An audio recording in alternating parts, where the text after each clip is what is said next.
Are we there yet? Yep, this is the place. This place is practically deserted. What are they doing in a place like this?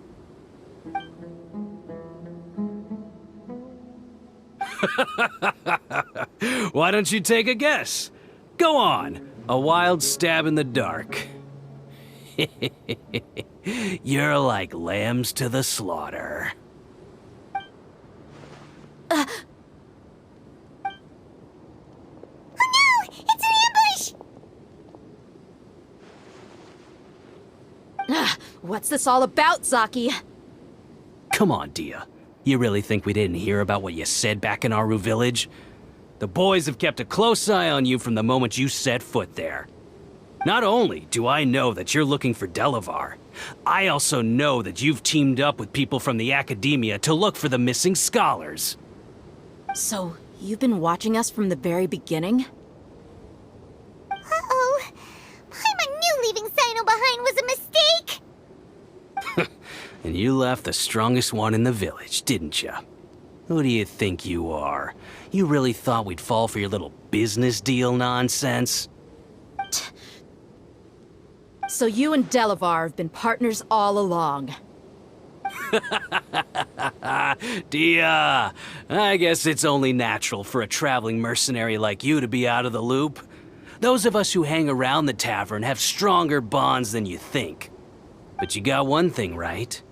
We're all looking forward to an uprising in Sumeru. There's nothing more we'd like to see than the desert folk overthrowing the academia. If that's the case, then I'm sure Delavar wouldn't miss a second of it.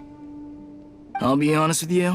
If it weren't for what you said in the village, your little monologue about the Wall of Samiel would have convinced me that you're one of us. Delavar. And Enger, you're here too, huh? Long time no see, Miss Mercenary. You should have known the traitors are what us followers of the Scarlet King despise the most. Dia, I thought that you, a fellow desert dweller, would understand that the Scarlet King is greater than the Dendro Archon. Little did I know, you don't deserve to join us. Yeah, gee, what a missed opportunity. Adopting radical views and kidnapping innocent scholars, all because of some baseless rumors. Anything else I'm missing out on? See? There you have it. Mercenaries are just a bunch of faithless scum with only one thing on their minds. Mora. Pathetic. You're all like a pack of street rats. You're not wrong. Mercenaries are driven by Mora, and my faith lies with whoever's paying me. As long as there's a profit to be made, anyone can become my friend. Enough talking! Get him! Just as I expected. Let's teach him a lesson, traveler. Solidify! Teamwork is dreamwork! Clouds high. The birds call.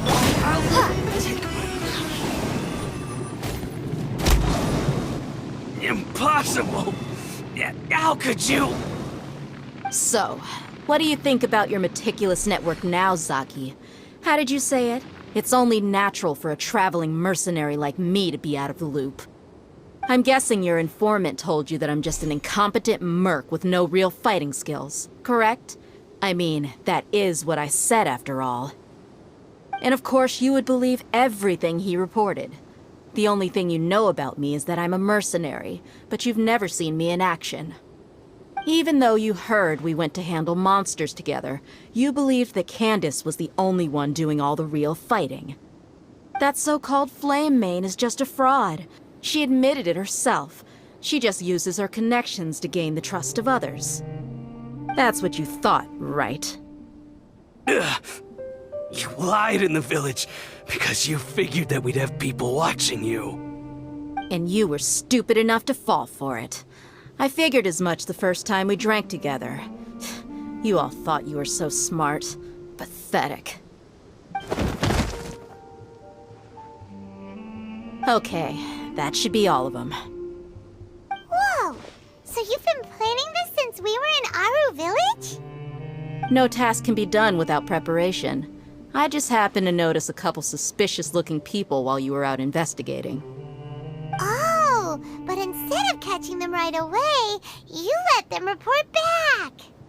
Those two who were snooping around were just a couple small fries. If we want to get the real catch, we have to be patient and give it some time. Oh, you mean the funny name she mentioned back in Uncle Ampu's house? The wide-eyed butcher, Scarlet Bandit, Paimon can't remember them all. That's just a bunch of drunk talk. Edgar and Delavar like to talk themselves up when they're drinking. Edgar, the wide-eyed butcher, and Delavar, the scar-riddled bandit, are the nicknames they came up with for themselves. Alcohol has a way of making people share what they really think. So Edgar and Delavar are always rambling in the tavern about how the Scarlet King is a superior deity. What about Zaki? He's just a numbskull who fell right into our trap. Zaki was probably the best hidden of them all. My initial plan was to find Delavar first, and then try to track him down. That's what you wanted to ask when we were at Uncle Anpu's house, right? Jabari is one of the villagers you talked to. You know, the one who wanted to treat Isak and his grandpa to some food. Wait, so he's a radical too? No, he isn't. I just needed to tack on a random villager name to make the eavesdropper think that I was making some wild guesses based on my impressions. Wow, what a genius idea! Well, that's an expert mercenary for you. Ah, you're too kind. It was straight from the usual playbook, if I'm honest. So, that thing you were saying before, is it really true? About what?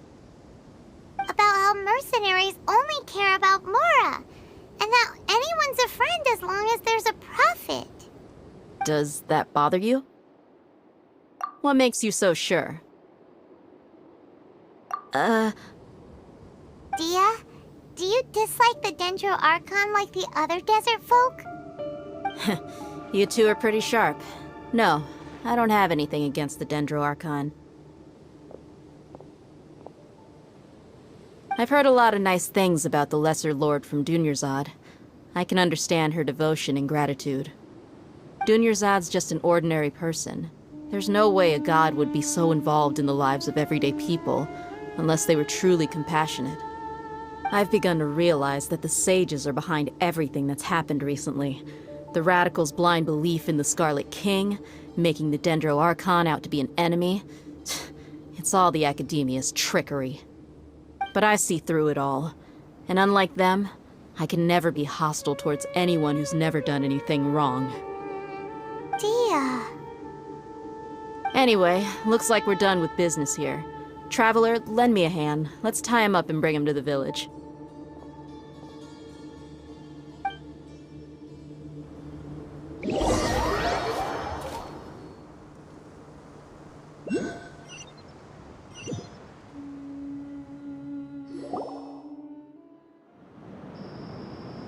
This should be all of them.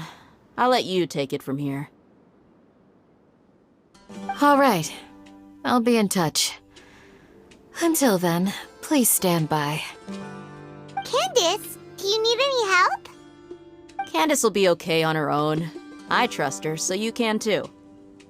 She's been guarding Aru village for quite some time now. If anyone is qualified to question the offenders, it's her. While I'm questioning them, why don't you pass some time by exploring the area? I'll meet you back here tomorrow morning, Traveler. As for these idiots, let's just hope they live to see another day.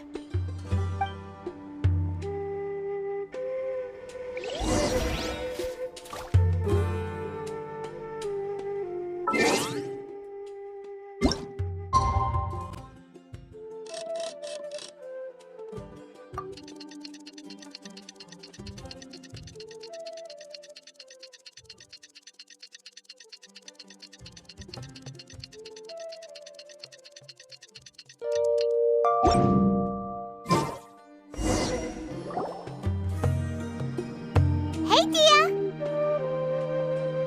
Right on time. We'll know any moment now. Paimon's been wondering. You seem to know Candace pretty well. Have you been friends for a long time? We've known each other for some time now. She's a pretty interesting person. Even though she's an extremely strong warrior, she never misuses her powers against others. Oh, Paimon knows what you mean. Like a lot of martial artists say, never take the fight outside the ring. Yep, I guess you can put it that way. It takes strong convictions to be as dedicated as she is, and shoulder that kind of responsibility. Us mercs, on the other hand, we pretty much live from one day to the next. Well, Paimon thinks you're great too. Really? Thanks for that. Oh, Sino's here, and he's pretty early too. Yes. I was here yesterday to help out a little. To help out? By doing what? Sharing some interrogation techniques. Oh, you mean you taught Candace some more persuasive methods? Right. Come on in, everyone. Come on, let's go inside.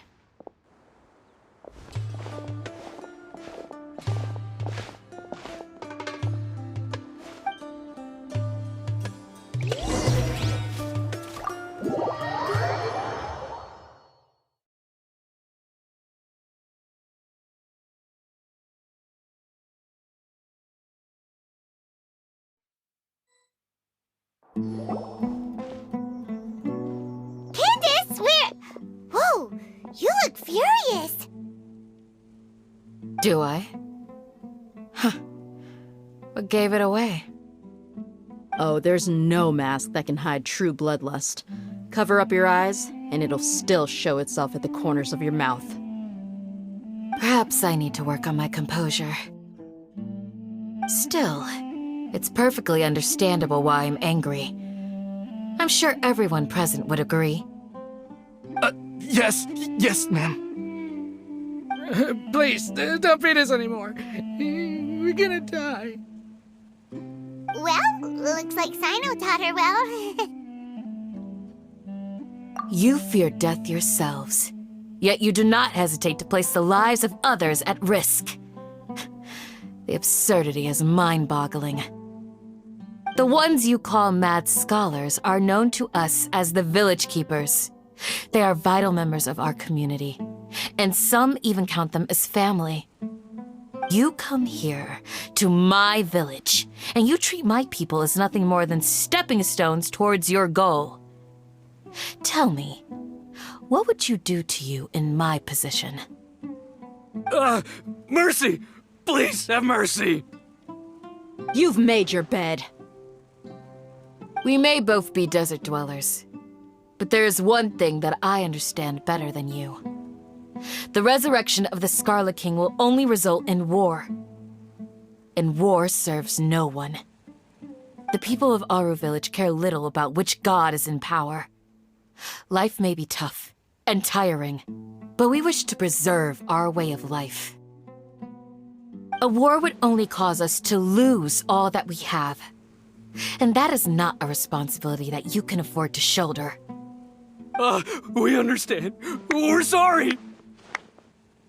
I'll tell you everything I know, please. Just let us go. I'm listening.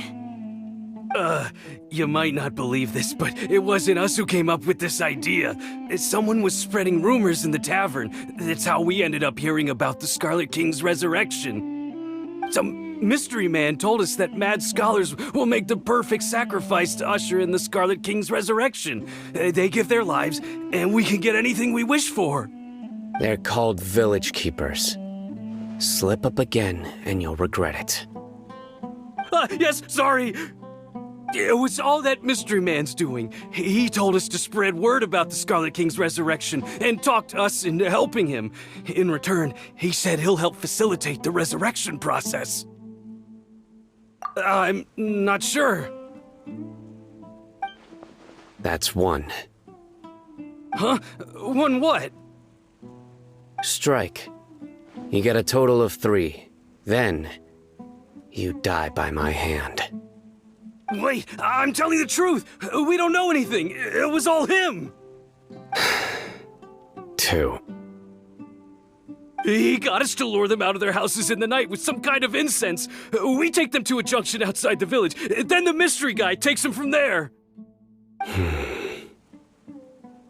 You gotta believe me, please. I'm telling the truth, I swear. Just ask them if you don't believe me. That was indeed the truth. Traveler, go on.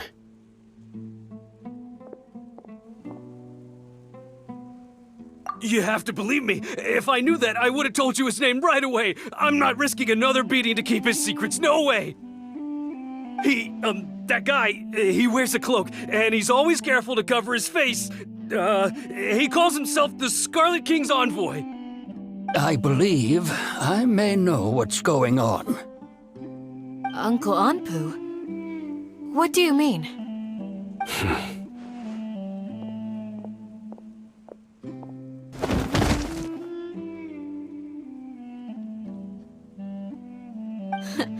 Smooth.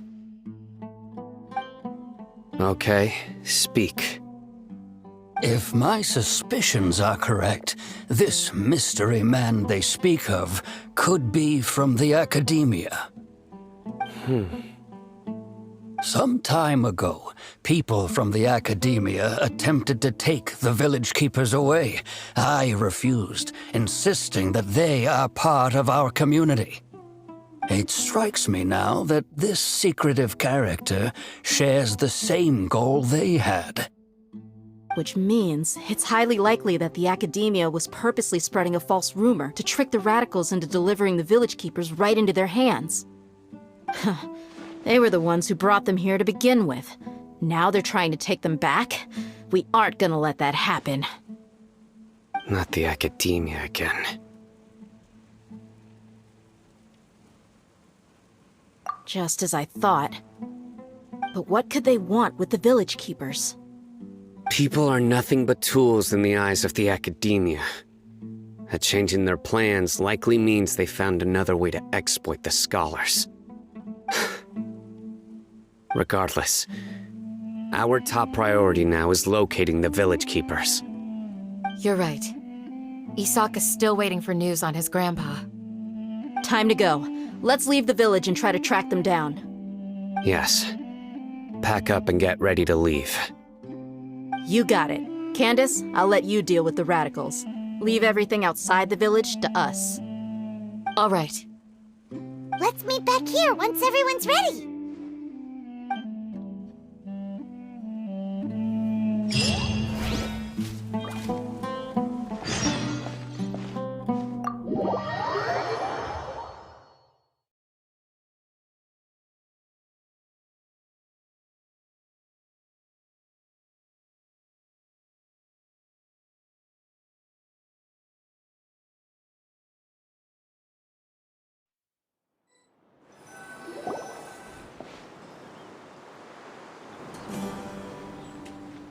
Let's get some food in us and then we'll... Whoa! Where did you come from? Well, as you can see, I am merely sitting here and reviewing what we have deduced thus far. You were gone for ages, and now you're suddenly sitting here musing to yourself? Where have you been anyway? Hey, what's with the silence? You never think things through before asking questions. I'm giving you some time to make up for that. Paimon's so mad! Paimon's gonna give you an ugly nickname!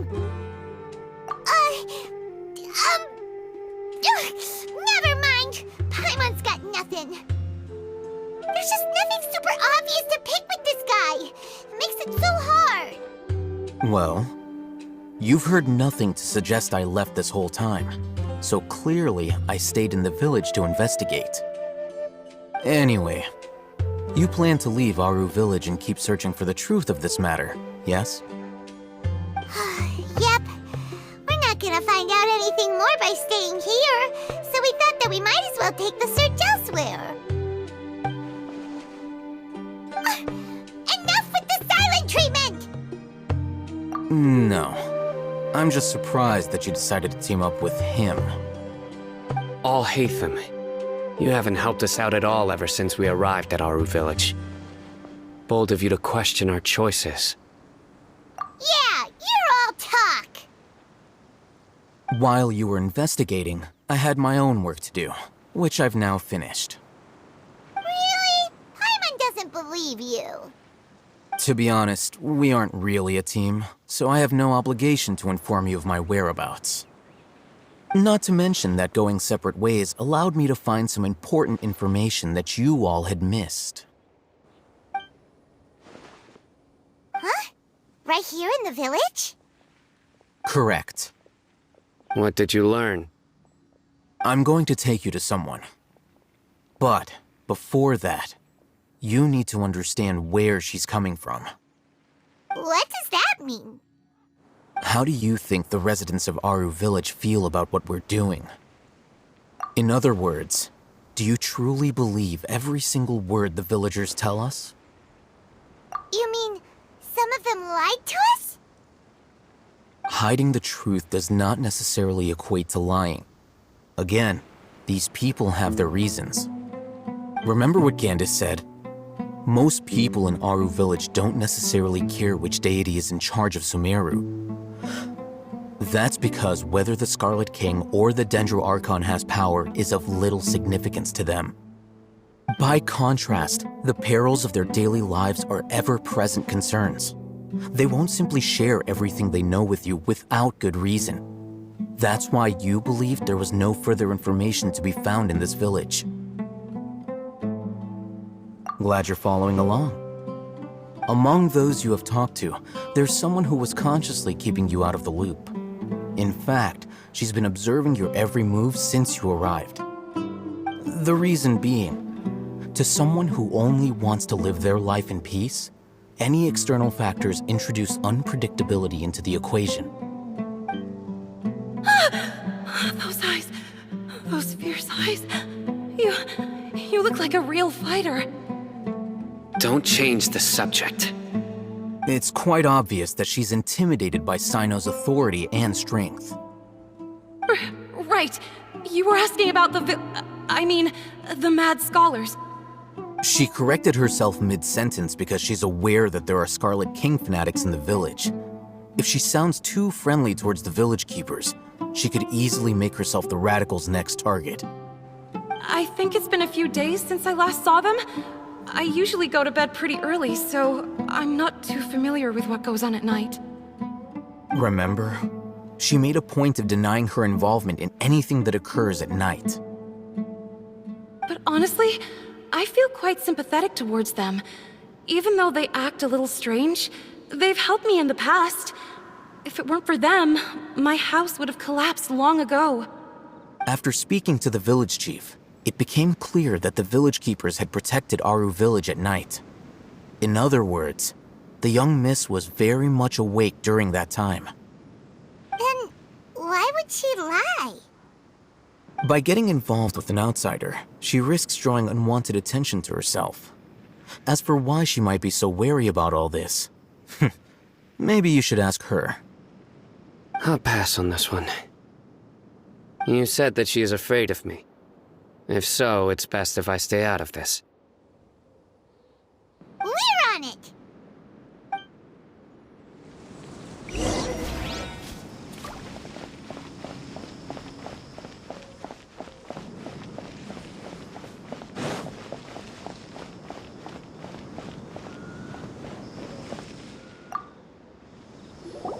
Miss Shawnee, as we discussed earlier, I've brought someone with me. Mr. Alhaitham, I'm aware of where you stand, but how can I make sure that your friends think the same as you? Huh? What do you mean? We need to clarify our stance or something? Go ahead and talk to her. You'll get the answers you want. Go on. Earn her trust. Is it really that simple? May I call you Traveler? Hi, Traveler. I want to ask you something. Do you think the resurrection of the Scarlet King can truly change Sumeru for the better? Why's that? very similar to what Miss Candace says. I know you two are friends. That's why I'm willing to talk to you, even though I do have some reservations. Before, I wouldn't even have the courage to ask something like this. Traveler, do you believe our lives will get better? Yeah! We came here from another nation, so it isn't wrong of you to be weary. And we aren't really residents of any one nation. But even so, we've met lots of people from different places, and we've always fought for what we believed in. We have friends in Sumeru, and we want to help them. That's why we decided to stay here for a while.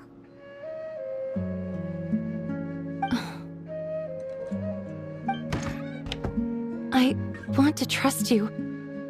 My apologies for posing my questions like that. To be honest, I didn't expect you to come back for more information. Hatham told us you have your reasons. It's okay. We understand. The fact is that only one side of my family is desert folk. I don't really fit in anywhere in Sumeru. Some believe in the Dendro Archon, while others believe in the Scarlet King. I don't belong to either side, and neither side would want me. Speaking of which, the radicals mentioned that they despise traitors. Do they just think that anyone who's different from them is a traitor? Yeah. Some people can be so narrow-minded when it comes to bloodline and beliefs. It makes no difference what I say or how I behave. I'll always be suspected of having ulterior motives. Slowly, I just stopped talking to people. I pretended not to hear or see anything. All I want is to live my life in peace. And then it happened. The village keepers who had helped me disappeared with no explanation, and I didn't dare breathe a word about it to anyone. Until now. You can tell them. I'm sure she'll keep your secret. All right. I'll tell you what I told Hatham. I actually have a sharper sense of hearing than most. Sometimes, I hear strange crying sounds in the night. There are ghosts? Perhaps. I'm not sure. It's faint, but it's definitely the sound of crying. It comes from far away in the distance, and always carries very raw emotion. It used to be louder and more frequent, but ever since you arrived in the village, it doesn't seem to happen as often, and when it does, it's much quieter. I have to focus really hard to make it out. I confirmed this with the guards on night duty. They also have someone with a good ear, and he's heard similar sounds at night. But, because we're in the middle of a desert, he would rather believe that they are the cries of beasts than ghosts. There's really nothing around these parts, except for an old hospital not far from the village. I think they used to use it for treating Elazar, but it's been abandoned for years. Yeah, let's go!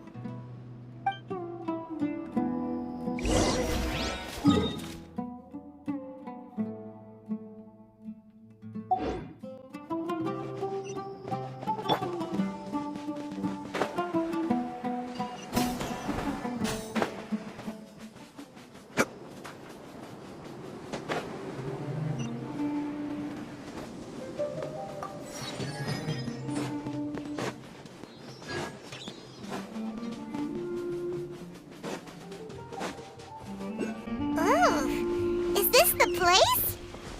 It's in terrible shape, and there's sand everywhere. Empty and forgotten. Ah! Monsters! Watch out!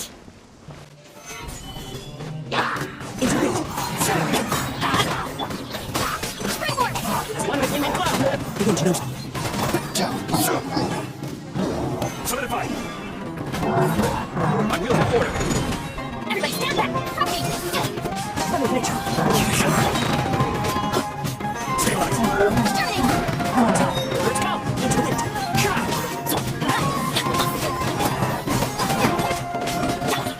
Solidify!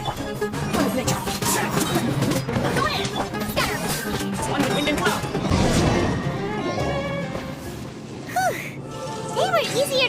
than Paimon had expected. Super strong bandits? Or monsters taller than buildings dropping out of the sky? Or, something like that. He looks super serious. We gotta stay on our A game too. This is the one.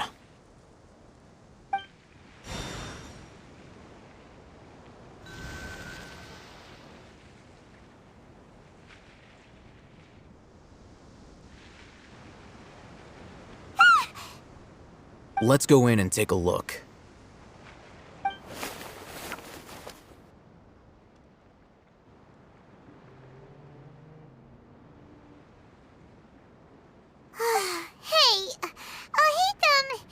We haven't found Squat! Are you sure we aren't wasting our time here? Patience. Shawnee says she only hears the crying at night. We have time to burn. Until then,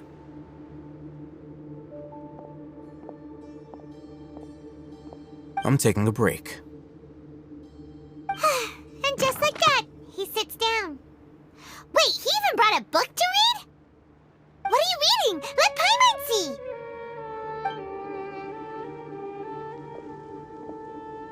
Okay, sure.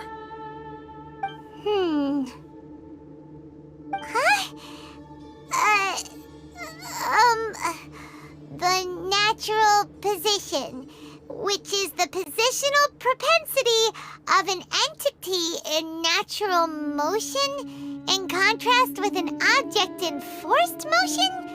Huh? When free from external influences, every entity displays the tendency to follow its natural trajectory? So, you got that? Oh, Paimon gives up! You keep reading your book, see ya! How is he so relaxed? Look at him, reading an impossible book in a creepy place like this.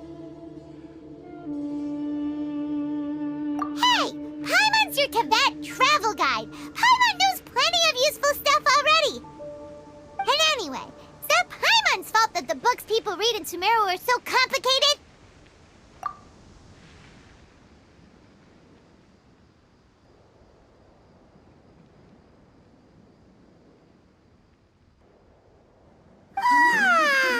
Paimon's getting so sleepy. Huh? What was that sound? There it is.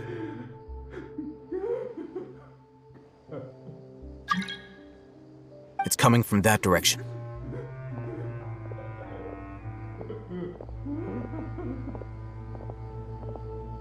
Is the sound coming from here? Huh. Paimon's not seeing anything.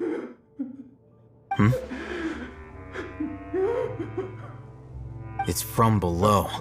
But there's no way we can get down there. Something is off about the interior here.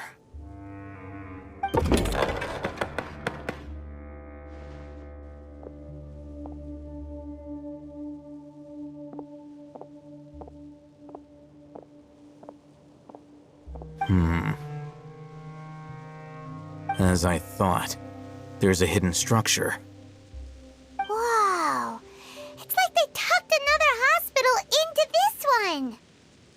Oh, it looks like there are other mechanisms around here. Let's keep exploring.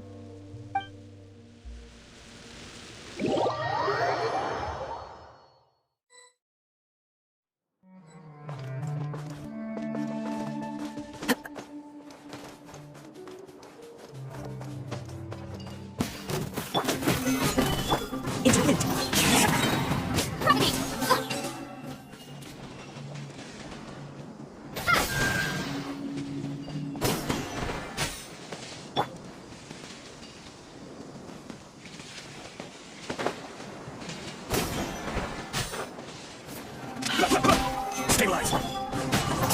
Let's light it up! One with nature. Solidify. Let's light it up! Set. This is order. Interludes. Adorn my night. Interlude. Teamwork is dreamwork. Witch knows.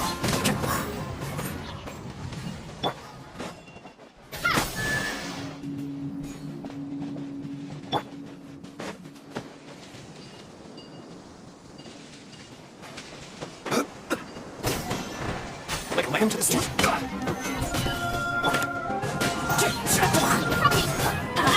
I'll be back. Into the wind.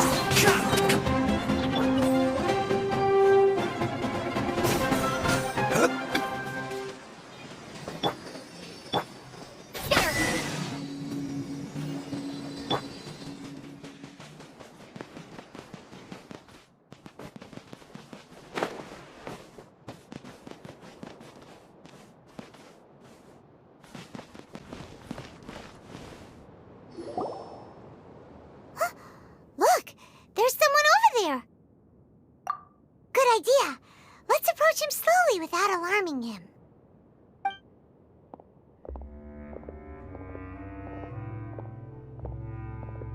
Wait.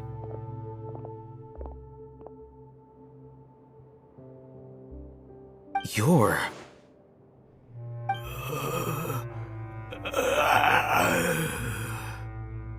He can't speak, and his eyes are unfocused.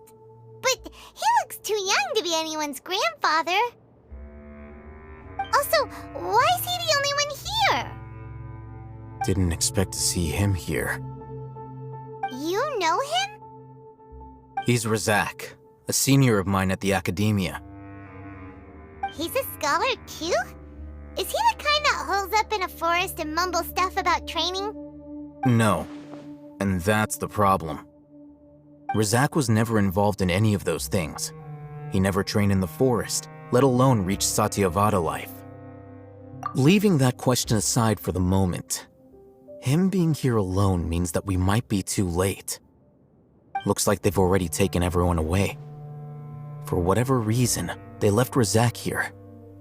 Perhaps they simply didn't have time to come back for him. There are drag marks on the ground. They're clearer by the doorway. Someone was forcefully drawing a cart that was loaded with something heavy. Loaded with people? That is one possibility. It looks like they were in a hurry, as if they were afraid of being caught. In their haste, they failed to notice Razak hiding in a corner.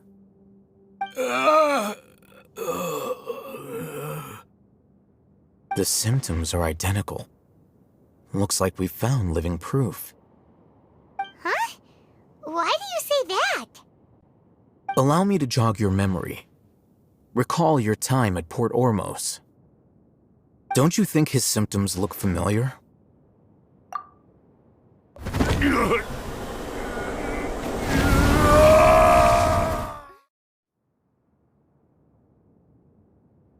Oh, now that you mention it, they're acting the same way. Correct. The Academia is behind all of this. It isn't difficult to deduce their rationale. First, the Academia spread a false rumor of the Scarlet King's resurrection, emphasizing the role of the village keepers, the mad scholars who were exiled to Aru village. These rumors were all the persuasion that the radicals needed, and those based in Aru village leapt into action. Unbeknownst to them, of course, through rounding up the scholars, they were actually helping the Academia. As well as being able to exploit the radicals for their own ends, this scheme has one further advantage to the Academia. All the risks and responsibilities are offloaded onto the Scarlet King's followers. Life for the Desert Dwellers has been brutal ever since the Scarlet King's death all those years ago. Beneath the surface, feelings of desperation are widespread. Many would give everything they have for the prospect of something better. Anyone looking to exploit that for their own ends simply needs to make a few empty promises. Even if complications arise, people will see that those involved are all followers of the Scarlet King and look for no further explanation than differences of belief. A deep-seated mistrust of the desert and everyone in it by the rest of Sumeru will make sure of that. The notion of an academia plot wouldn't even cross their minds. It may seem like a simple strategy, but it is able to work wonders under Sumeru's current circumstances. Oh, that makes a lot of sense. It's in line with the village chief's theory, too. But there's still one very important question. Wasn't it the academia that brought the scholars to Aru Village in the first place? Why does it want them back now? Throughout this process, one thing has changed: the scholars' identity. First, they were scholars. Then, they became lunatics. After that, they were exiles. And finally, they become missing persons. An exile is still patently a living, breathing human being. But when someone becomes a missing person, that is brought into question. If you can't find someone, you have no way of knowing what exactly happened to them. That makes missing people an ideal resource. Resource? For what exactly? One possibility is that the information in their brains could be extracted into knowledge capsules. Extracted? You mean canned knowledge comes from people's brains? With the technology of the Sumeru Academia, it's entirely possible. Perhaps the process caused them great suffering, which is why they cry out in the dead of night when no one is watching them. So, the human brain... Nope, nah, Paimon doesn't want to think about this. I'm the Academia scribe, after all. I'm familiar with their projects. Anyway, judging by Razak's state, the contents of a divine knowledge capsule were extracted from his mind, but something went wrong in the process. Or perhaps his curiosity got the better of him, and he used such a capsule for himself. Paimon's a little confused. Can they just use anyone's brain?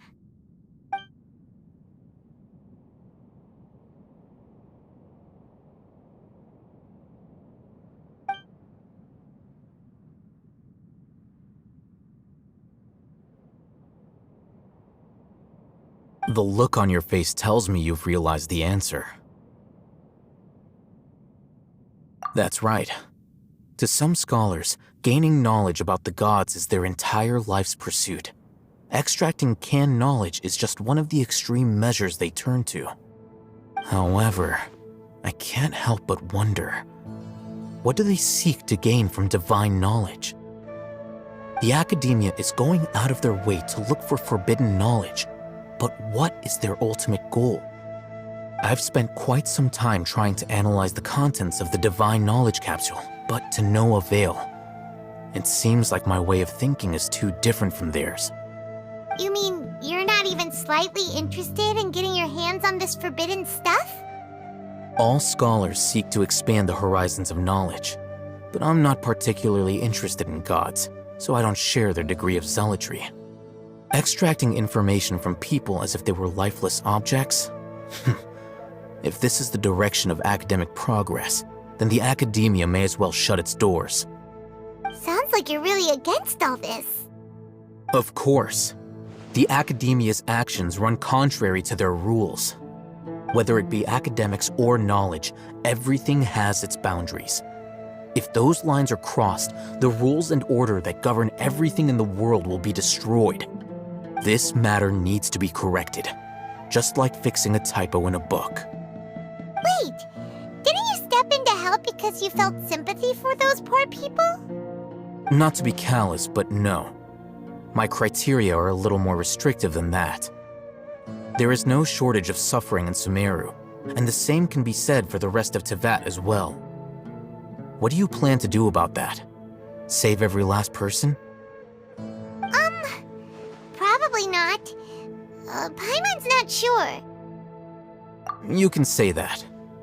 Simply put, I don't blindly place my faith into strength or heroism.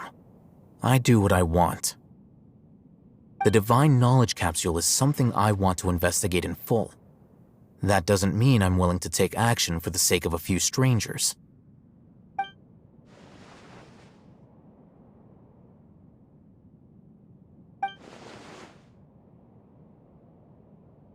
Paimon's been wanting to say this for a while. There are a lot of bad guys in the academia, but you're not one of them.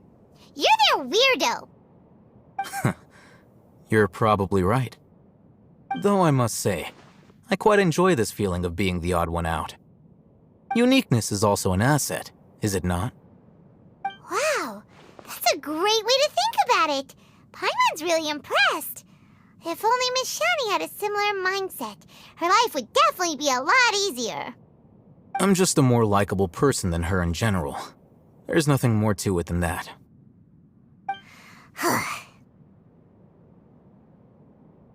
He won't last long if we leave him here. Let's take him with us. We'll work out our next step after we return to Aru Village.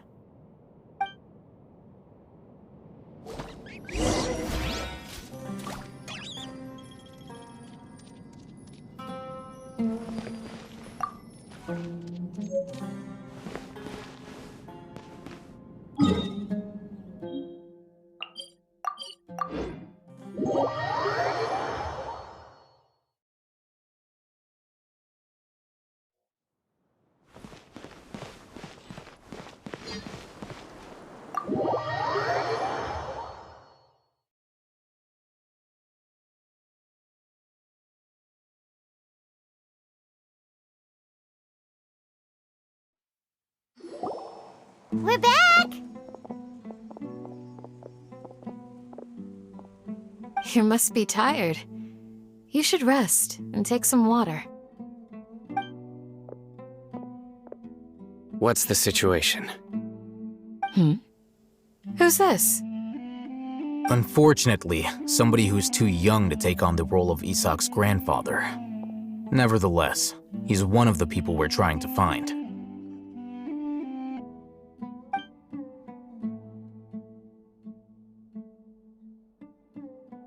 So, at one point in time, the abandoned Elazar Hospital served as the Academia's site for extracting divine cant knowledge. Yep, pretty much. Their plan must have been implemented at some point before we arrived at Aru Village, since divine cant knowledge has been in circulation for a while now. Yet, they fled once we were headed to the village, almost as if they knew we were on their trail. Why is that? Yeah, why is that? We may have a mole in our midst. One of us could be secretly revealing our whereabouts to the Academia. Huh? Are our friendships that shallow? Looks like none of you have realized wherein lies the issue. Sino, you're the reason why they can predict our movements. Wait, what's that supposed to mean? Choose your next words very carefully.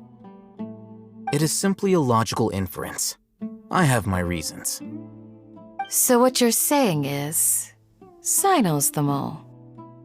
Interesting.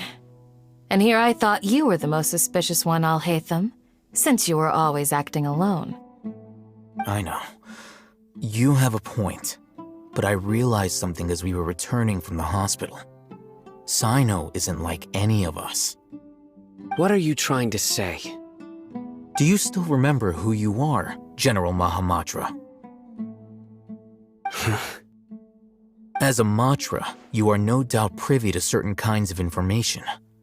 Before you can take action against someone, you are required to have all the facts available, including the less than savory details.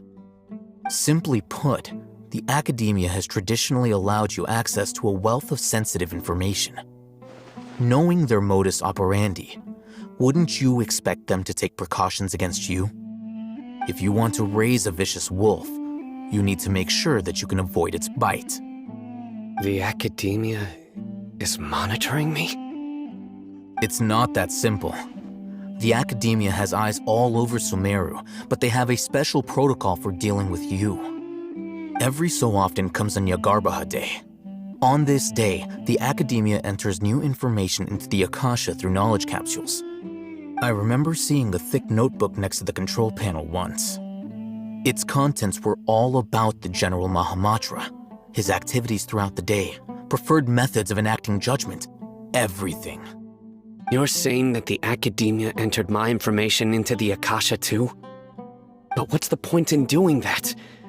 My actions aren't important enough to be added into the Akasha.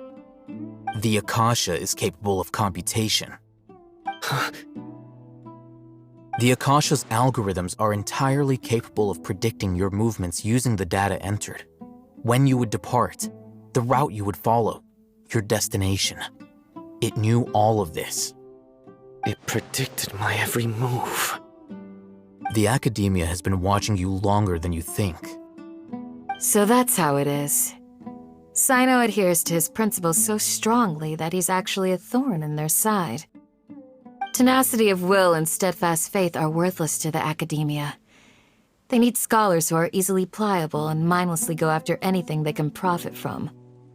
Sino, don't take it to heart.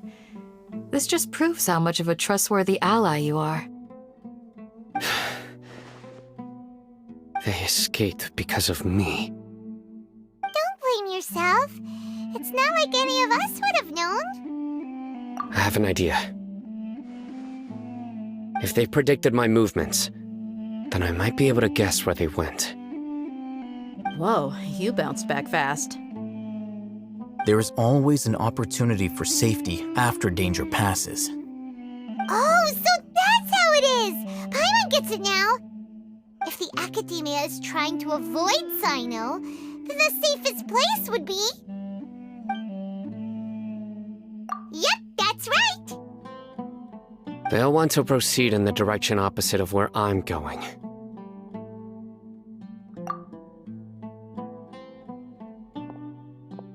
I must go.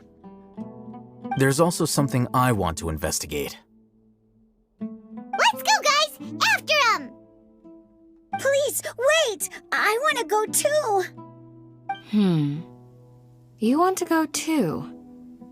If so, you have to promise you'll stay safe. I want to find Grandpa. I promise I'll be careful and not cause any trouble. Everyone, I leave him in your hands. Yay! Let's go! Remember to pack some food with you! Paimon feels like we're missing someone, though.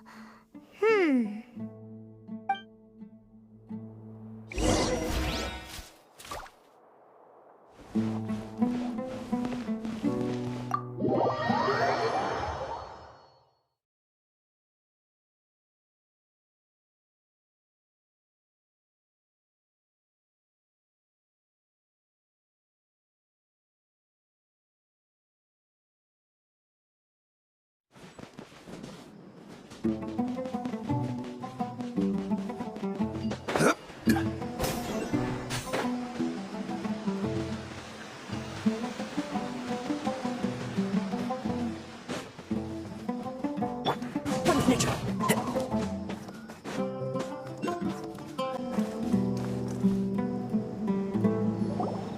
So, where do we go from here? Yes. After leaving the village, we should head straight toward the desert.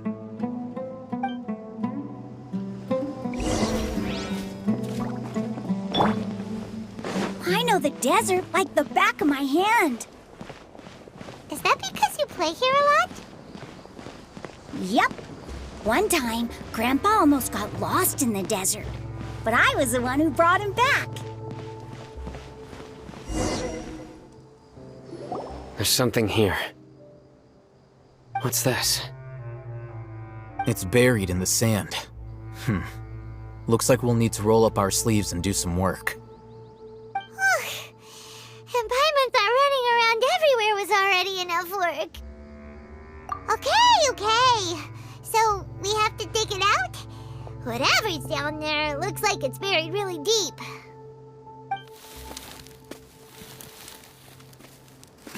These are likely fragments of an Academia-developed device, something akin to a headset. Looks like there were more than one village keeper. They must have been escorted this way because there are device fragments scattered around here. Let's split up and search the area. Chances are that we'll find other things nearby.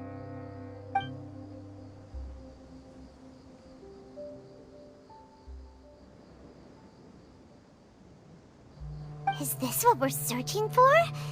It looks kinda scary. This is definitely a device used to extract divine knowledge. How did it end up buried in the sand? That can't have been part of the plan. They must have been attacked along the way. Wait, what? Grandpa, I hope you're okay. Don't worry, your grandpa's gonna be fine.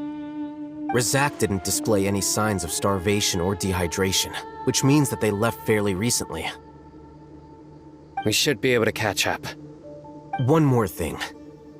Given that the device had been entirely covered by sand, I believe the attack must have happened prior to the sandstorm. Let's keep going. They can't have gone far.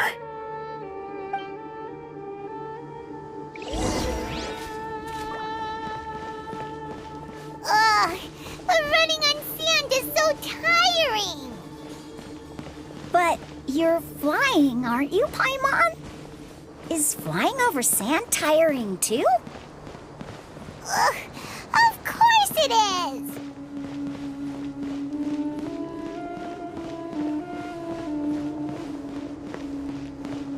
Voices, over there. It sounds like an argument. Whoa, you have really good ears. Don't get any closer. They'll notice us. Dia's talking with the Eremites? Very interesting. Let's listen in. If you had informed me sooner, there'd be plenty of room for us to... You're one of us. We would never lie. Scholars. You don't know as much as I do. Need me to... I knew it. That's our Dia. Dia? Why would you...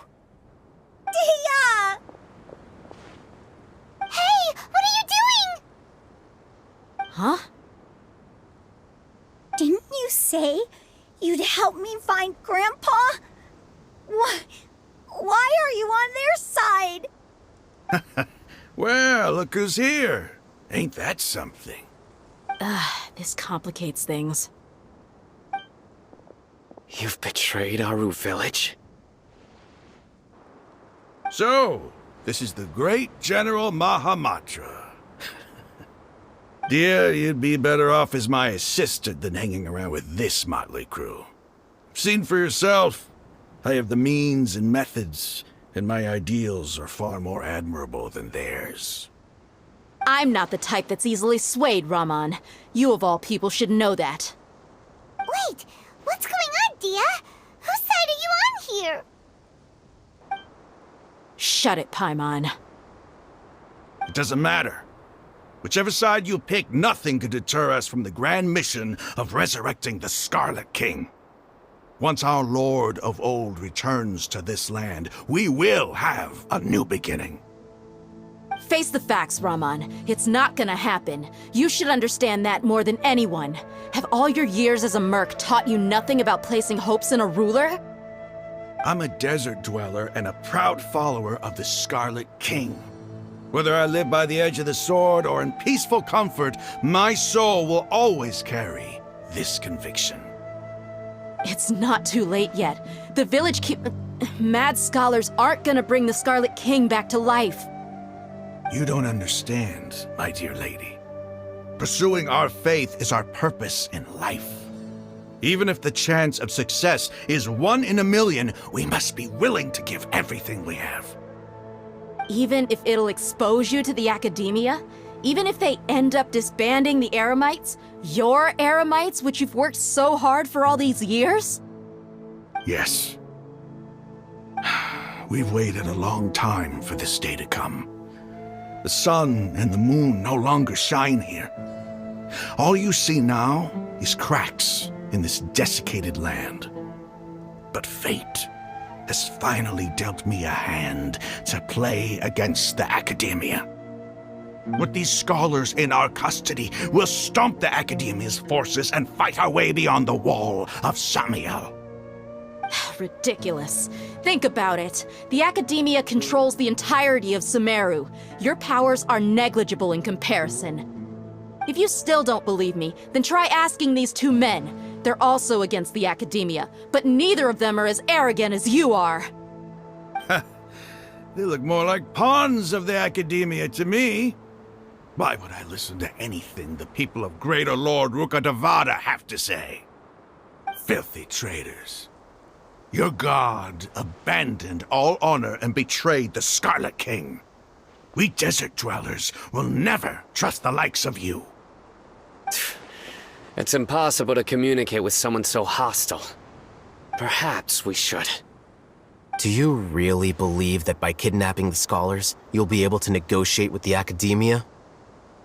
These people have no value as bargaining chips, but I could be persuaded to take their place as your next hostage. These scholars were exiled from the Academia. I, on the other hand, am their current scribe, and will be a much greater asset to you. Wait, you can't be serious. So, you want to trade places with the hostages, do you? Precisely. Any wise person would gladly accept my offer.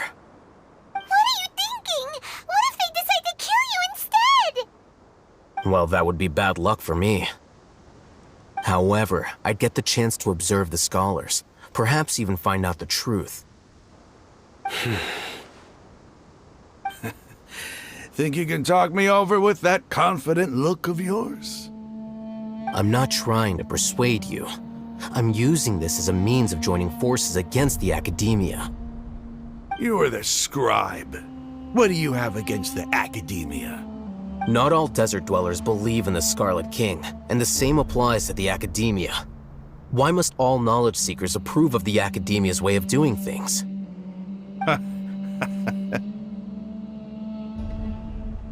You Academia scum! Every last one of you is nothing but a hypocrite, just like everyone else on the other side of that wall. I've made myself clear enough.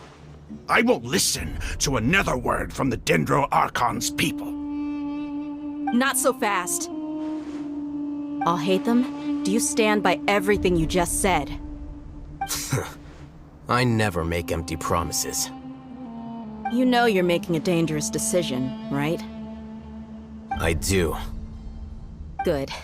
Raman, hear me out. These people are my friends. Maybe you can't take the followers of the Dendro Archon at their word, but what about me? Do you trust me? We've known each other for years. Of course I do. In that case, I'm willing to vouch for their honesty with my right arm. Come on, Raman, don't be a coward. If you're serious about taking on the Academia, you need to steel yourself. You can't be afraid. An arm from the Flame Mane. You've piqued my interest.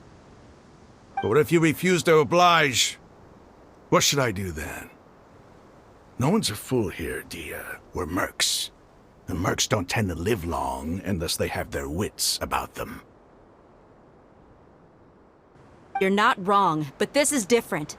I promised my friends that we'd bring back the village keepers together. Let's do it right here, then. Give me your right arm as proof of your resolve. Don't listen to him! He's not even trying to negotiate! He just wants to make things more difficult! That's fine. Are you crazy? We came here to save lives. One arm for that many people is still a pretty good deal, if you ask me. Raman, I'm holding up my end of the deal here. You'd better not let me down. Sure. Go ahead and cut off her right arm. No! Dia! What are you gonna do? Think of something! You don't have to go this far. That's not for you to decide. Do it! Dia! Run!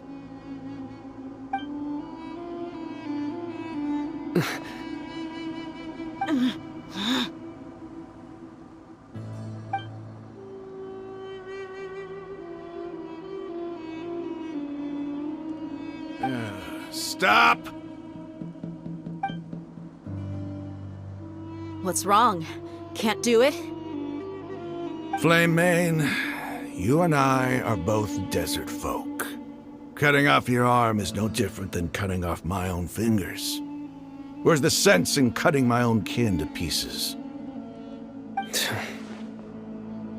You've shown me that you're serious. Go on now, take your friends and leave. Meet me in the desert at noon tomorrow.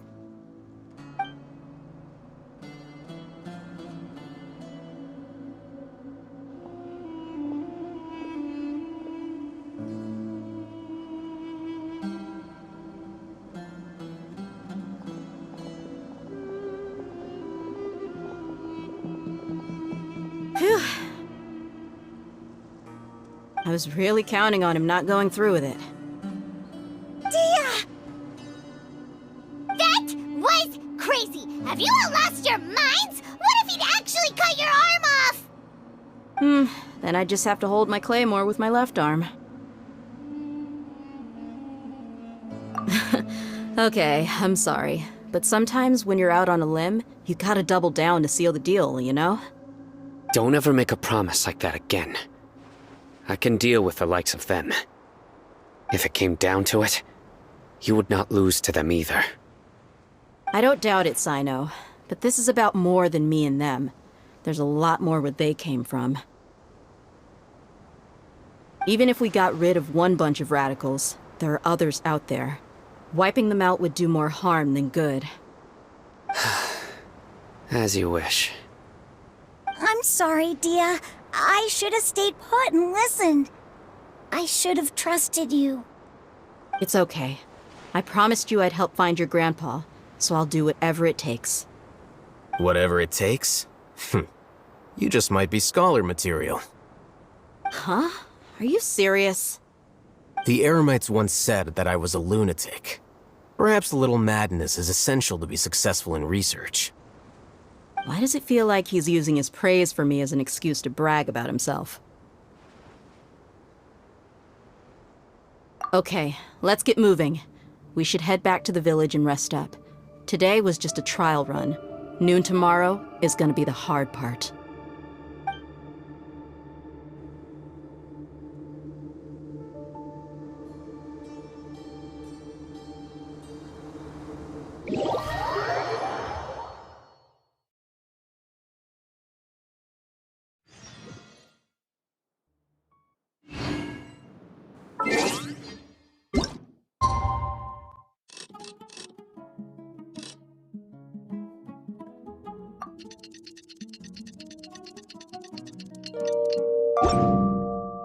Boats are made for transferring commodities back and forth.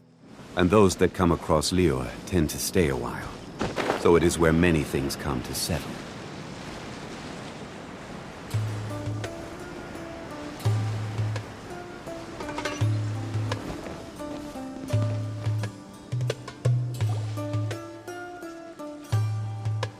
You're all here so early. Looks like we have everyone here. Isak, are you sure you want to come with us? I'll watch from a safe distance. Dia, I want to be there to bring Grandpa home. Okay, let's go then. Dia, wait. What's the matter? I heard that you were quite reckless yesterday. No more of that today, understood? Or I'll be very upset with you. Fine.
Huh.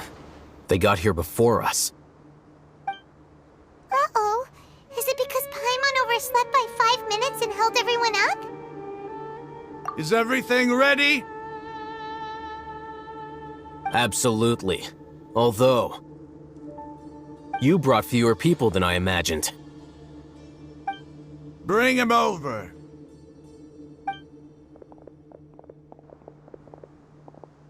Grandpa! Why is there only one of them? Rahman, I've always thought of you as a man of his word. What's this about? It's a one-for-one exchange. Sounds fair, don't you think? And let me put it this way. Agreeing to any kind of deal with the Dendro Archon's people is already a huge compromise on my part. Don't you think you've asked enough?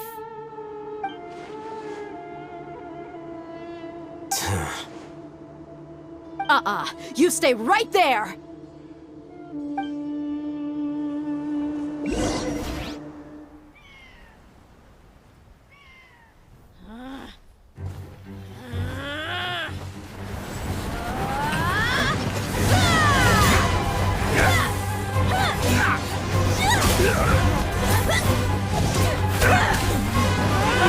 Playmate!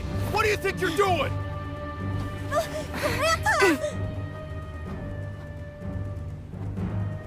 Don't you see this blade here? You coward! Why are your hands shaking? Wait a second! It's a earthquake!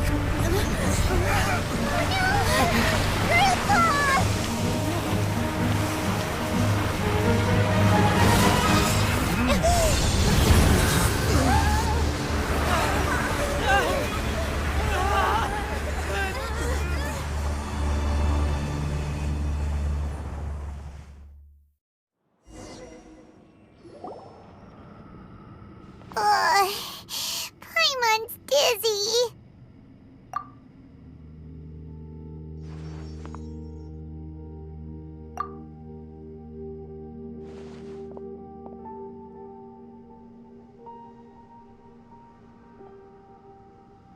This day's going just great. What a nuisance. The sand dune collapsed. I saw an energy field. The village keeper protected us. It glowed green with Dendro. Just like you said, It may well have been the remains of Lesser Lord Kusanali's power inside the scholar's body. The Dendro Archon. The present one. Grandpa? Grandpa? Oh no, he's getting confused again. Hey, look around you. Did there used to be a temple here?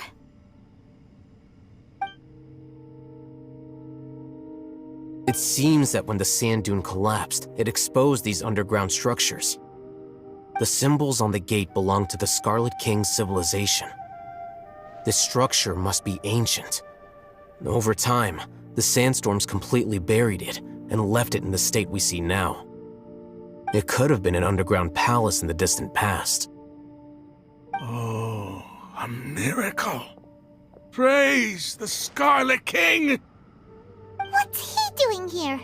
And his men too? They must have fallen down here with us. Pretty lucky if you ask me.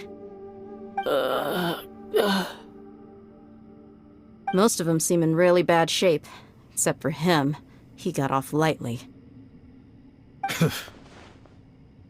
Mind your head.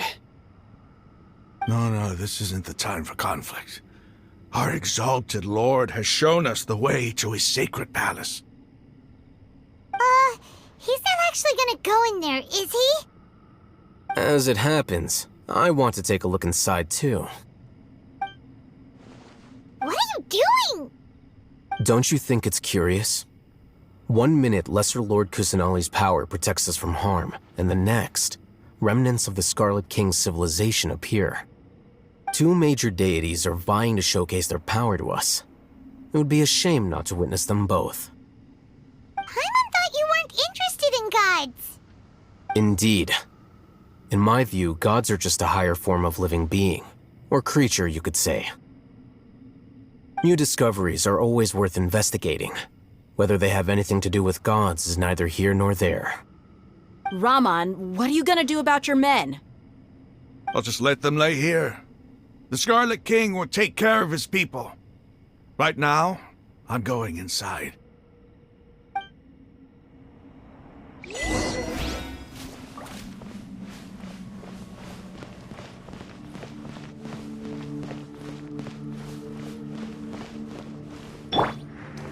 The wind knows me.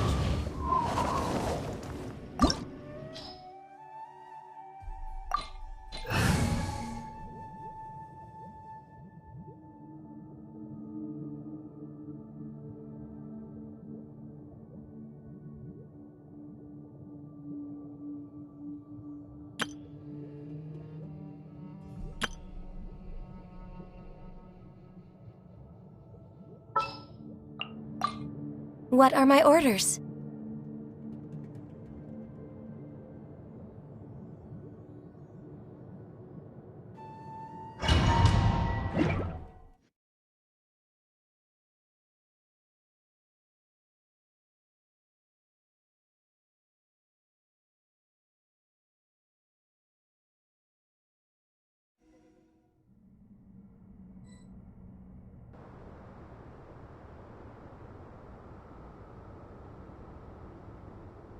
It's full of life here. This defies comprehension. It looked completely desolate from the outside. Yet, it flows with energy inside. Yeah, and there's so many plants. It's so pretty. Sir Raman. Huh? Me? Do you see another Raman here? Are you mocking me? What do you mean, sir? Interpret it however you want, but there's something I'd like to draw your attention to.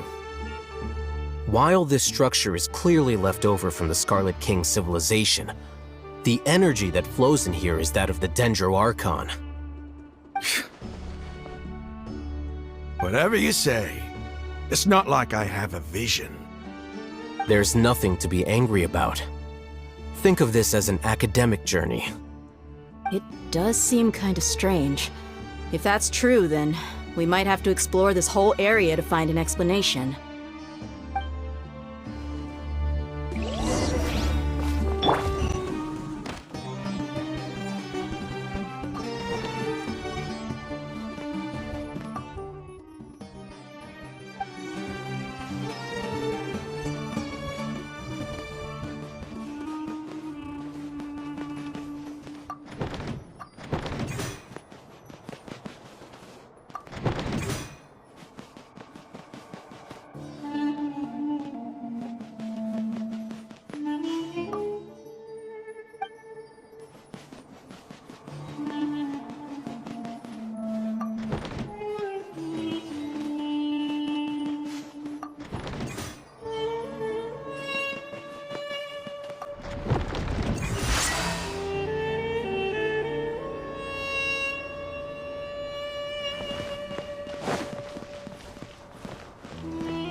Stabilize!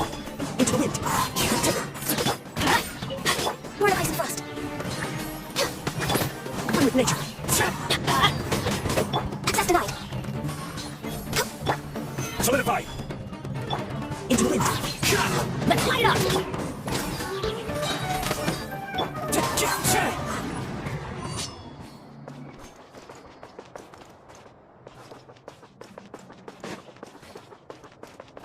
Time to go!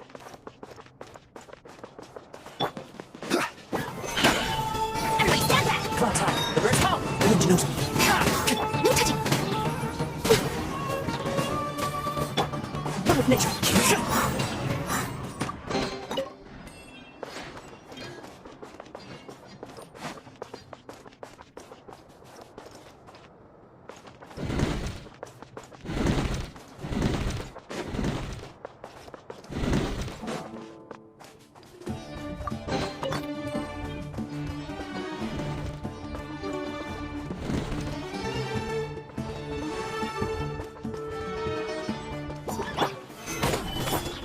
Wind knows me!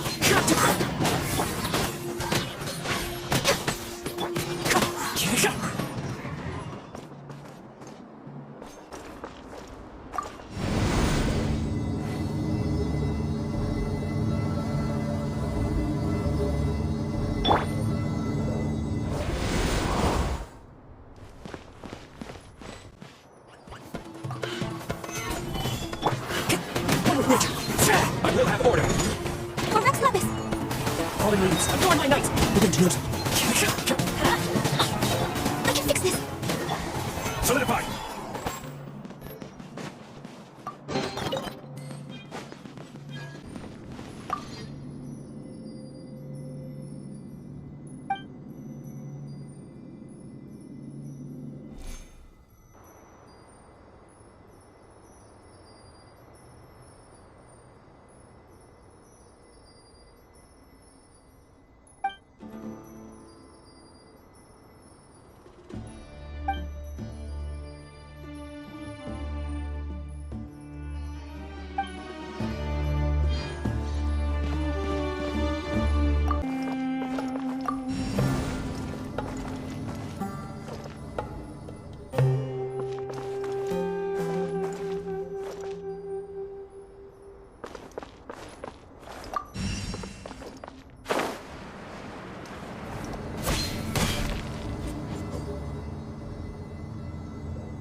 Stabilize! Teamwork is dreamwork! Access denied! Solidify! Into the wind!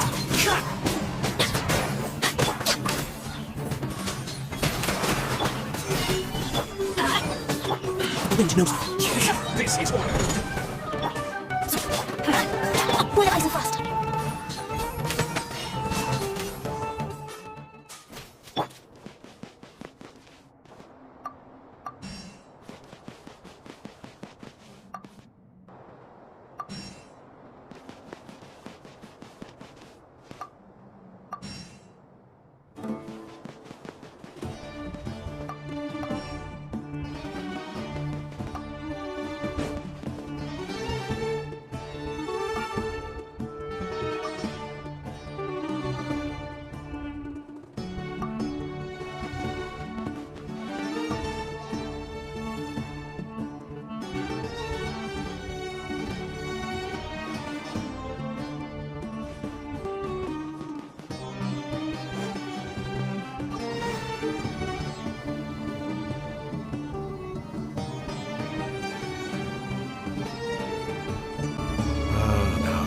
It's a sight to see. The Scarlet King's splendor surrounds us. There's so much vegetation here. It's different than what I expected. Sure are a lot of plants for a desert. That's what I call divine providence of the Scarlet King.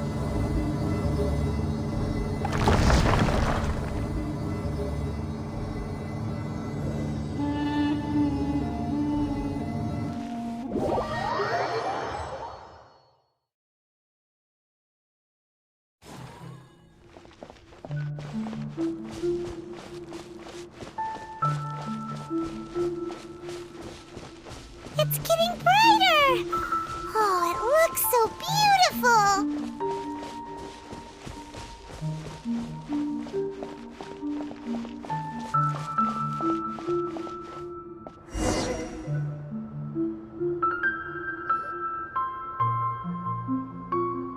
Wait. What's that?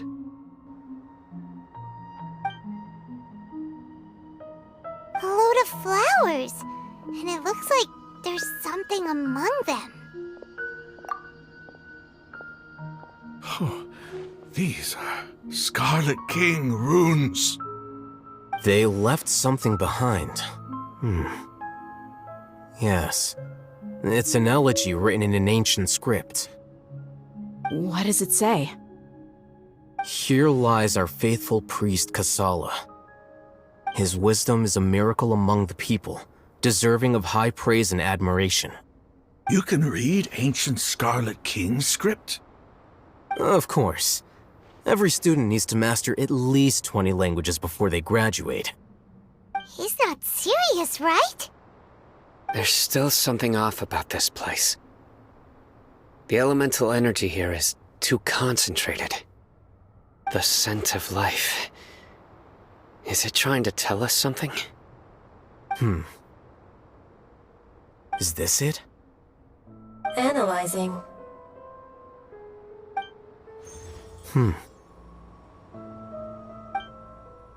There seems to be a hidden message among these skeletal remains. Excellent. There's a device from the Scarlet King's civilization in this gravesite. I'll transmit the information over and project it for everyone to see. Isn't sharing knowledge against the Academia's rules? Yes. However, under the circumstances, I'd prefer you to see this for yourself. You'll understand after watching it.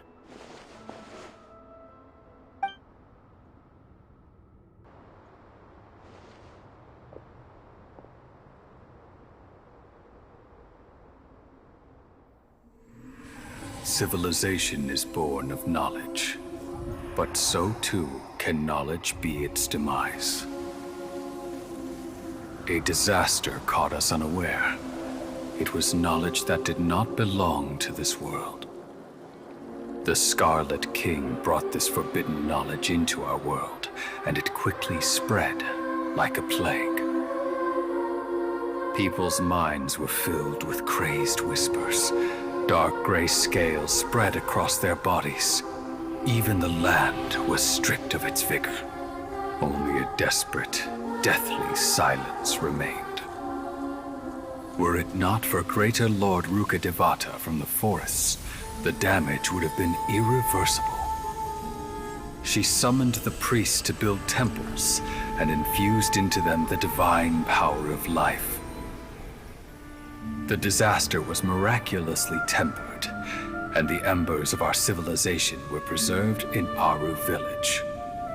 Alas, the miracle could not last. As long as forbidden knowledge continued to exist, it would forever blight this world.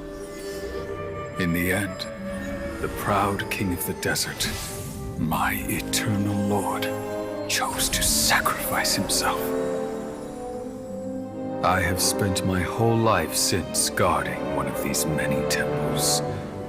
But now, my duty is coming to an end. As I close my eyes for the final time, the sight of that noble deity will appear in my vision once more. In helping the Scarlet King to eradicate forbidden knowledge, she exhausted her strength and her form became that of a small child. How strange. Now that I think of her, I no longer have any fear of death, for I sense that the spirit of life will abide with me during my eternal sleep. Children of the desert, cling no longer to past grievances, but hold tight to the memory of this act of benevolence. What was that? The priest's memories. No, impossible. Greater Lord Rukkhadevata. So the former Dendro Archon and the Scarlet King were never enemies at all. But this doesn't make any sense. The Dendro Archon's followers, they're clearly... Was that the former Dendro Archon? She became so tiny in the end.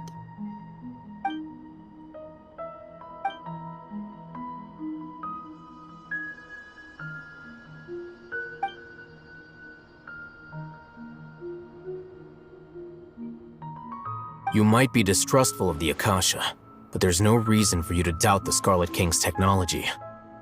You've just witnessed his priest's last words. I've never heard about any of this before. The surviving followers of the Scarlet King all gathered in Aru village. Our god did not make mistakes. We refused to believe any of the rumors. The Scarlet King's death, the all but total annihilation of our civilization, it was all Greater Lord Rukkhadevata's doing. We saw her as nothing more than a traitor, who stabbed us in the back in our moment of crisis. Just like us humans. Fighting, feuding, double-crossing each other to survive in the desert. You were blinded by your prejudice.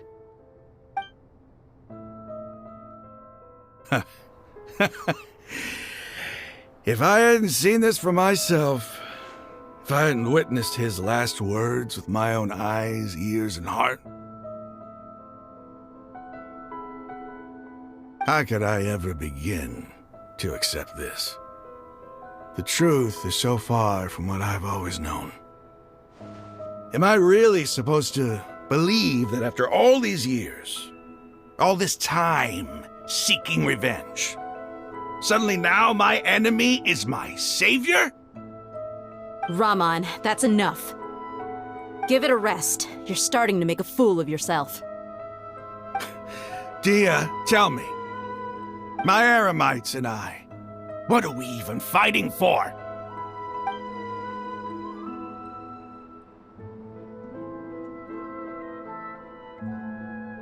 Hey, how you doing? I'll live. Thanks. I should probably go. Can't just stay here forever. What's your next move gonna be? Oh, I know what you're going to ask. I feel deeply ashamed of everything I've done. You'll get everything you're asking for. But please, give me some time. After everything that's happened here today, somehow I need to explain it to the others. It's not gonna be easy. Well, I guess that's for me to deal with. Dia, this is where our camp's located. Make a note of it. When would be a good time for us to go? Tomorrow. I'll convince everyone that we're all on the same side. And I'll return every last one of your your village keepers. We'll share our other resources with you too. You seem to finally understand that our true enemy is the sages. Yes. The gods never gave up on anyone. It's the people responsible for all this that need to face the consequences of their actions. That must have been rough, but he seems to have figured things out now. Ramon's no fool. Being the leader of your own faction in the desert is no easy feat. It's too bad he was held back by his belief in the Scarlet King. But now that that's changed, I guess we have a few more people on our side. The outcome, at least, is favorable. We should get going too. Let's head back, have a proper meal, and a nice, long sleep. We'll need all our energy tomorrow.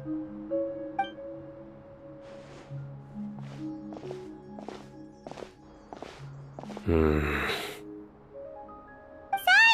we're leaving! Stop yelling.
Into it.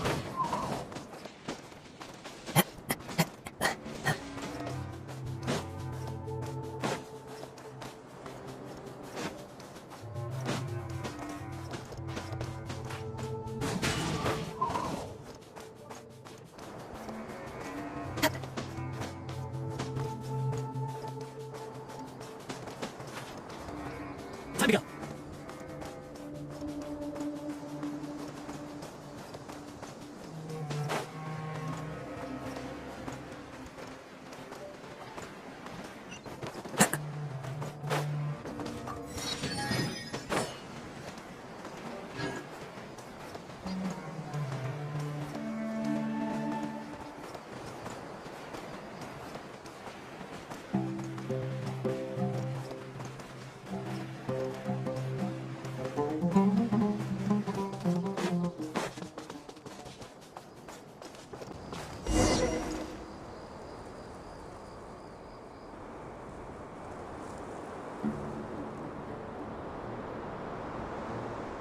Raman, we're here.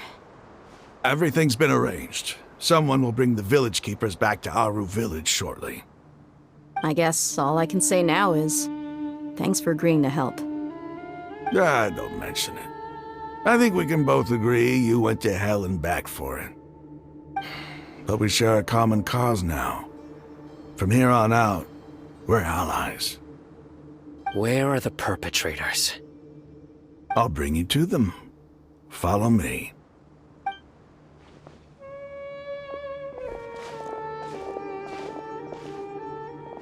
So these are the people who kidnapped the village keepers. Oh no, it's the scribe! There's no need to yell. No one can help you now. We've been all over the desert trying to find you! That's right.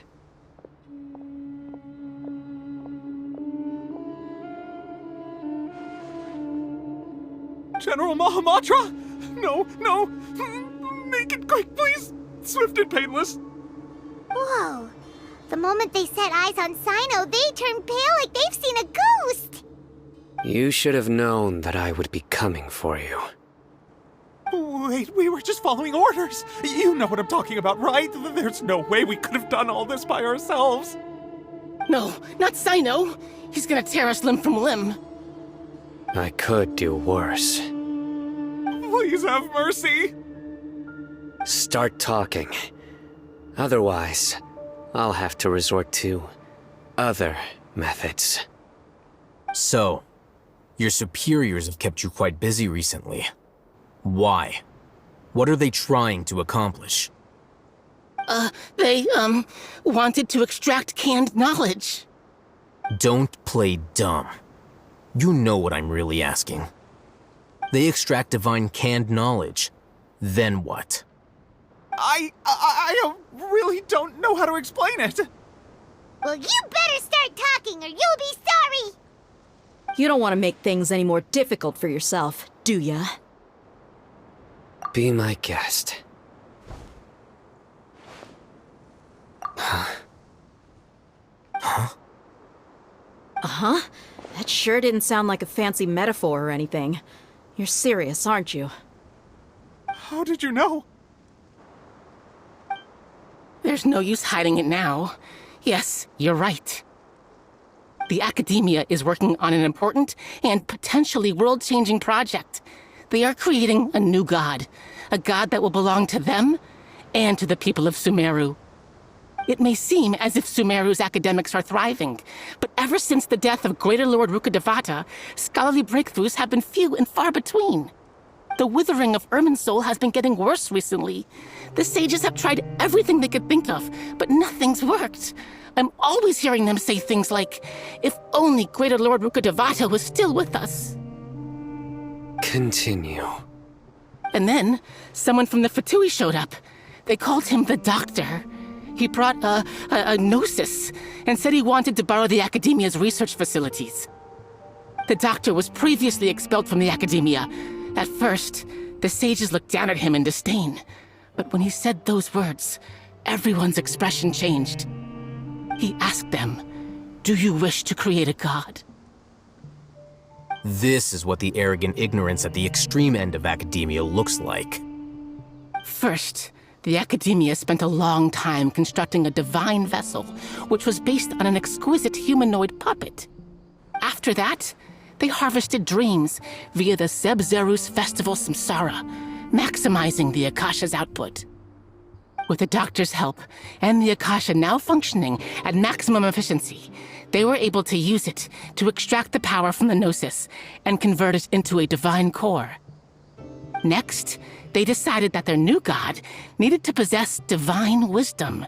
For that to happen, they needed a huge quantity of divine canned knowledge. It adds up. But how do you determine whether the knowledge extracted is of divine origin? Call it an educated guess? The Academia has been trying to figure out the exact source of the Scholar's madness for centuries, but to no avail. Nobody can explain the cause of this phenomenon. Surely you can see what that implies, Scribe Alhaitham. If it's knowledge no mortal can comprehend, then it must be something only gods are able to decipher. In other words, it's the source of the God of Wisdom's omniscience and omnipotence.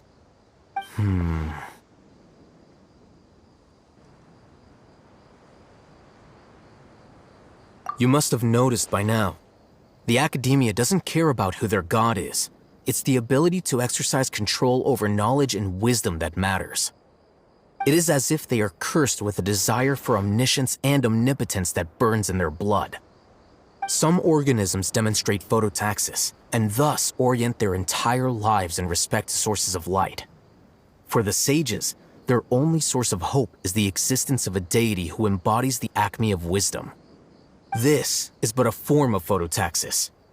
For many scholars, the absence of a god of wisdom means stumbling in the darkness for the duration of their lives. Then what does Lesser Lord Kusanali mean to you? Is she not a true god present in this world? If you already have a new god, why try to create another one? From the beginning, the Academia has never treated her as a god. When the Academia first discovered Lesser Lord Kusanali, the newborn god of wisdom, the sages hoped that she would be as wise as Greater Lord Rukkhadevata. But upon evaluation, they found that at the time she possessed no more intelligence than any ordinary human child. The sages never had a ruder awakening. This forced them to accept that Greater Lord Rukkhadevata had indeed passed away. Not to mention that Lesser Lord Kusanali's Gnosis had been used to power the Akasha this entire time. By herself, she has neither an Archon's raw power, nor the spectacular insight expected of a god of wisdom. Slowly but surely, people began to forget about her existence. So, this is the path the sages have chosen.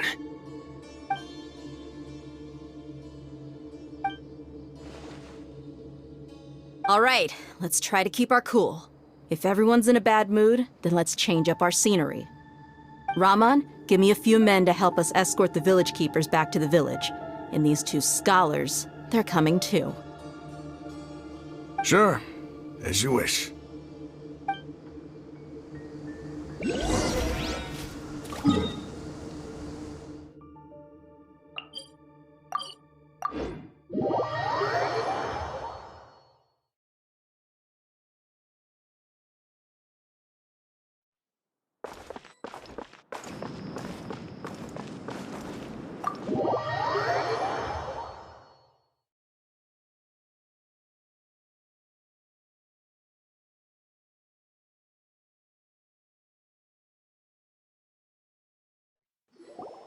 The village keepers you found have all been returned to their homes, and each one has a dedicated caregiver to look after them. The 2 new scholars are being kept under close supervision, too. Really great work, everyone. The atmosphere is so heavy.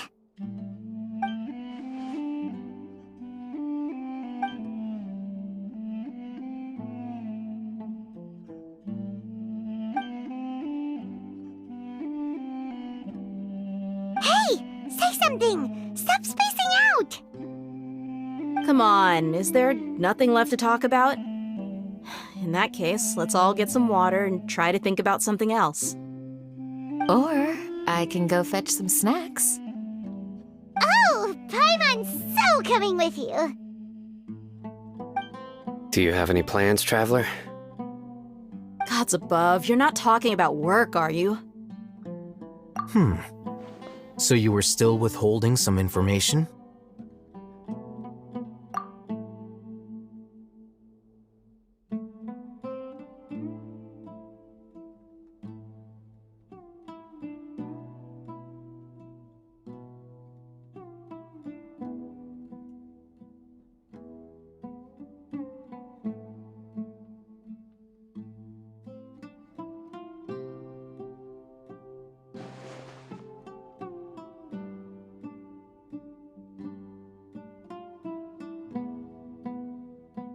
Even though we lived through all of this firsthand, it still feels super surreal to hear you talk about it again.